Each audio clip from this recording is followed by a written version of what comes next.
राज्यातील महत्त्वाच्या लोकसभा मतदारसंघातील लढतींपैकी एक असलेल्या माढा लोकसभा मतदारसंघाकडे राज्याचं लक्ष लागलंय।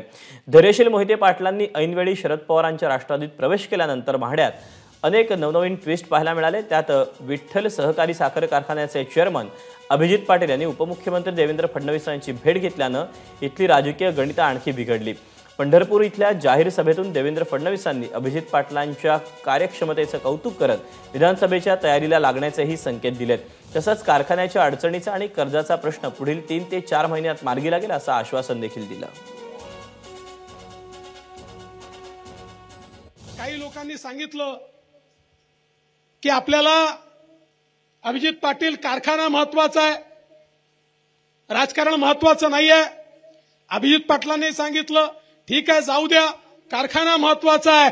अभिजित पाटील चिंता करू नका, राजकारण तेवढंच महत्त्वाचं आहे। तुमच्या जे मनात आहे आणि यांच्या जे मनात आहे तेच माझ्याही मनात आहे।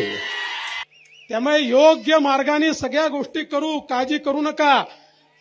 अभिजित पाटील चिंता करू नका।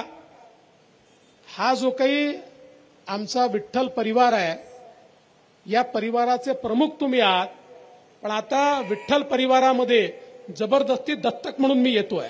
400 कोटी रुपयाचं कर्ज, मग कर्जावर व्याज, व्याजावर व्याज।